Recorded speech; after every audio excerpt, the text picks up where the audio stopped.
Interesting you mentioned Pakistan too. People don't realize that they have almost 300 million people in their country too, but they don't bring the investment here and vice versa too. So India is not only taking investment, they're also giving investment, and to watch them kind of grow as a nation and actually spread their wings and start to establish themselves as a dominant country. आपको तो कोई certain in America के plans आपको नहीं पता आ रहे हैं ना भाई, आपको बताएं कोई एक दिन वो कहता है वॉर वॉर वॉर, दूसरे दिन कहता है नहीं नहीं नो वॉर नो वॉर। क्या बेचा गया है पाकिस्तान का, क्या बेचा गया है, क्या सौदा किया गया है पाकिस्तान का मेरे पाकिस्तानी, ये बड़ी परेशानी की बात है। काश आप लोग समझ सकें ग्रेविटी ऑफ द सिचुएशन को कि ट्रंप जैसे बंदे के मुंह से ऐसी तारीफ निकलवा लेना, कुछ ऐसा बेच दिया गया है कि पाकिस्तान के मफादात बर्बाद और पाकिस्तान पे एक मुकम्मल कब्जा हो गया है।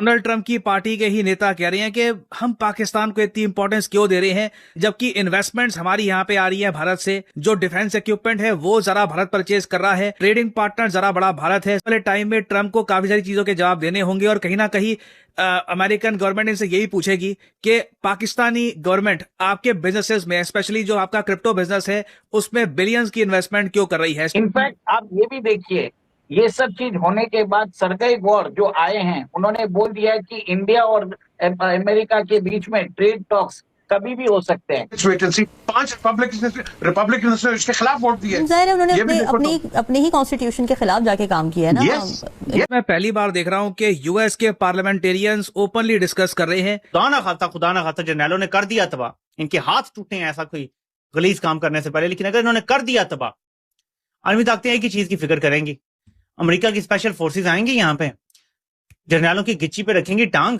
और कहेंगी बताओ तुम्हारा सारा एटमी निजाम का क्या है, हम उन्हें अपने कंट्रोल में लेना है। और नमस्कार दोस्तों, जय हिंद। जैसा कि आपने क्लिप में देखा, खुद अमेरिका के सांसद भारत के साथ खड़े हो गए हैं और पाकिस्तान को आईना दिखाना शुरू कर दिया है और ट्रंप पे दबाव डाल रहे हैं। दरअसल अमेरिका के एक वरिष्ठ सांसद ने पाकिस्तान और भारत की तुलना करते हुए साफ कहा कि भारत की अहमियत को नजरअंदाज करना अमेरिका के लिए भारी पड़ सकता है। डोनाल्ड ट्रंप के रिपब्लिकन पार्टी से जुड़े अमेरिकी सांसद रिच मैक्रोमिक ने एक इंटरव्यू में कहा है कि पाकिस्तान की आबादी करीब 30 करोड़ की है, लेकिन इसके बावजूद वो अमेरिका में कोई बड़ा निवेश नहीं लाते। लेकिन इसके उलट भारत न सिर्फ विदेशी निवेश आकर्षित करता है, बल्कि खुद भी अमेरिका में बड़े स्तर पर निवेश करता है। उन्होंने कहा है कि भारत आर्थिक और रणनीतिक दोनों ही लिहाज से अमेरिका के लिए बेहद साझेदार है। उन्होंने कहा कि भारत सिर्फ प्रतिभाशाली लोगों को विदेश नहीं भेजता, बल्कि वे लोग अमेरिका में अहम भूमिका निभा रहे हैं। मैककॉर्मिक के मुताबिक टेक्नोलॉजी, हेल्थ और रिसर्च क्षेत्र में भारतीय टैलेंट अमेरिका की बड़ी ताकत बन चुके हैं। वही अब ट्रंप पे भी इसका दबाव आना शुरू हो गया है। वही ये देख पाक मीडिया सदमे में है। जो ट्रंप अपने दोस्त अरब ममालिक का शुक्रिया तक अदा करने के लिए तैयार नहीं है, वो अरब ममालिक जो $1 ट्रिलियन की अमेरिका में सरमायाकारी के वादे कर चुके हैं, MOU साइन कर चुके हैं, वो ट्रंप कहता है my favourite field marshal. Did Arab and Israeli officials convince you to not strike Iran? Nobody convinced me. I convinced myself. You had yesterday scheduled over 800 hangings. They didn't hang anyone. They canceled the hangings. Reporter ने सवाल किया कि क्या अरब ममालिक ने आपको convince किया है कि हमला ना करें ईरान पे? वो कहता है मुझे किसी ने कन्विंस नहीं किया। एक और जगह ट्रंप कहता है कि मुझे कोई कन्विंस नहीं कर सकता, मैं सिर्फ अपनी मानता हूं। ट्रंप अपने दोस्त अरब ममालिक जिनसे खरबों डॉलर में, अरबों डॉलर की बात नहीं कर रहा, खरबों डॉलर की सरमायाकारी करवा रहा है, उनका भी शुक्रिया अदा करने के लिए तैयार नहीं है। कहते मेड मी सी सेंस। या चलें यही कह देता कि हाँ मिलजुल के दोस्तों ने फैसला किया है कि आगे बातचीत से मसला हल करते हैं, कह सकता था ना, थोड़ा सा क्रेडिट देने में क्या मसला है। वो ट्रंप हर तीसरी जगह खड़े होकर कहता है कि फलां फील्ड मार्शल ने बड़ा जबरदस्त काम किया है मेरे साथ मिलके, वो गजा के प्लान में पहले दिन से मेरे साथ है, वो फलां जगह पे बहुत अच्छा है मेरे साथ। मेरा एक सवाल है, और एक बड़ी पुरानी इंडिया की एक फिल्म है प्यार इश्क और मोहब्बत, शायद 2001-2 की वो मूवी है, उसमें हीरो अपनी वफादारी, अपनी इखलाकियात, अपनी रूह का सौदा करता है और एक बंदे से 10 करोड़ रुपया लेता है, अमीर बंदे से। उस हीरो का एक और दोस्त बन जाता है। वो दोस्त उससे कहता है कि तुम्हारे पास अचानक ये 10 करोड़ कहां से आए, क्या बेचा है तुमने? वो खामोश हो जाता है। वो कहता है क्या बेचा है तुमने, बताओ कि तुम्हें 10 करोड़ रुपया मिल गया है, ये कहां से? वो गरीब सा होता है, उसके पास 10 करोड़ कैसे आ गया? तो वो बड़ा सोचने के बाद जवाब देता है कि मैंने अपनी आत्मा बेच दी है, यानी अपनी रूह बेच दी है, जिसके बदले 10 करोड़ मिला।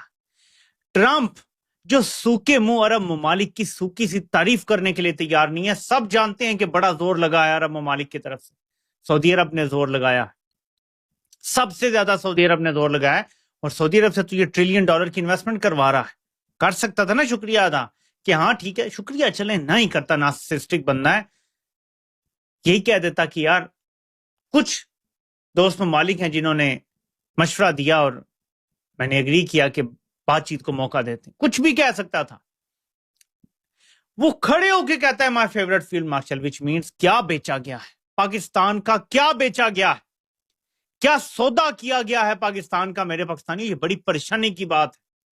काश आप लोग समझ सकें ग्रेविटी ऑफ द सिचुएशन को, कि ट्रंप जैसे बंदे के मुंह से ऐसी तारीफ निकलवा लेना, कुछ ऐसा बेच दिया गया है कि पाकिस्तान के मफादात बर्बाद और पाकिस्तान पे एक मुकम्मल कब्जा हो गया है।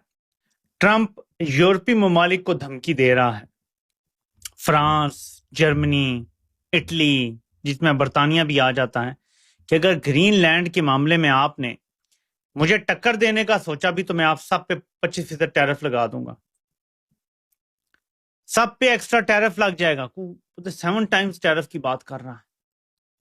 सो ऐसा बंदा जो ना दोस्त, मैं फिर उस पॉइंट को एस्टेब्लिश कर रहा हूं, ना दोस्त अरब ममालिक का मान रख रहा है, ना यूरोपीय ममालिक का मान रख रहा है। फिर हमने ऐसा क्या सौदा बेच दिया है? पाकिस्तान के कौन से मफादात बेच दिए हैं? क्या पाकिस्तान का एटमी निजाम बेच दिया है? क्या हमने ऐसा बेच दिया है कि ट्रंप कहता है ये मेरा फेवरेट फील्ड मार्शल है, लेकिन यूरोप से भी लड़ने के लिए तैयार है, अरब ममालिक की भी तारीफ करने के लिए तैयार नहीं है, किसी से मुंह लगाने के लिए तैयार नहीं है, मोदी तक को रुसवा कर रहा है। सोचें कि क्या किया गया होगा, because there are no free lunches. Trump एक बिजनेसमैन है और अमेरिका तो वैसे भी दोस्ती नहीं करता। बड़ी बात है कि 2022 में ये जो ट्रेड टॉक्स है वापस चालू हुए थे, और 2022 में ईयू को एक तरह से समझ में आ गया है कि उसको भारत के साथ फ्री ट्रेड एग्रीमेंट करने की जरूरत है। और रशिया यूक्रेन वॉर के बाद यूरोपियन इकोनॉमी रिसेशन में जा चुकी थी, और एक तरह से देखिए भारत की economy is the one of the fastest growing economy in the world. 7.5% की ग्रोथ रेट जो है हम रेगुलरली हम क्लॉक करते जा रहे हैं। अब सबसे बड़ी बात है कि भारत ने इस साल ट्रेड एग्रीमेंट साइन किया है यूके के साथ, न्यूजीलैंड के साथ, पेरू के साथ, ओमान के साथ, और हमने अपना ट्रेड जो है यूएई और जो ऑस्ट्रेलिया के साथ है उसको एक तरह से कॉम्प्रिहेंसिव इकोनॉमिक पार्टनरशिप एग्रीमेंट में बदल दिया है। सडनली यूरोप को समझ में आ गया है कि भारत के साथ एक तरह से उनको डिफेंस एग्रीमेंट भी साइन करने की जरूरत है, भारत के साथ ट्रेड एग्रीमेंट भी साइन करने की जरूरत है, भारत के साथ वो एक तरह से G7 और ब्रिक्स का इंटीग्रेशन भी चाहते हैं। एक तरह से देखिए भारत को एक इम्पोर्टेंट प्लेयर के जैसे नजर आ रहा है। इनफैक्ट अभी ये भी देख लीजिए ग्रीनलैंड के इश्यू के ऊपर नाटो टूटने जैसी स्थिति आ चुकी है, क्योंकि डेनमार्क ने वहां पर आर्टिक में मिलिट्री एक्सरसाइज चालू कर दिए हैं, और उसके लिए जर्मनी, फ्रांस, स्वीडन ने अपने फोर्सेस भेजे हैं। और अभी यूयू बोल रहा है कि हमें 100,000 स्ट्रॉन्ग यूरोपियन आर्मी बनाने की जरूरत है। और अभी आप देखिए कि जो से यूके के प्राइम मिनिस्टर आए थे अक्टूबर में, रशिया के प्रेसिडेंट आए थे दिसंबर में, जनवरी में भी मर्ज आके गए हैं, और उसके बाद आप ये देखेंगे अगले महीने मैक्रोन आ रहे हैं, और 26 तारीख को उर्सुला वॉन डर लेyen वो आ रही है ये ट्रेड एग्रीमेंट साइन करने, जिसमें एग्रीकल्चर जो है एक्सपोर्ट्स वो ईयू से हम अलाउ नहीं करने वाले। ये मैसेज भेजा जा रहा है ट्रंप को भी।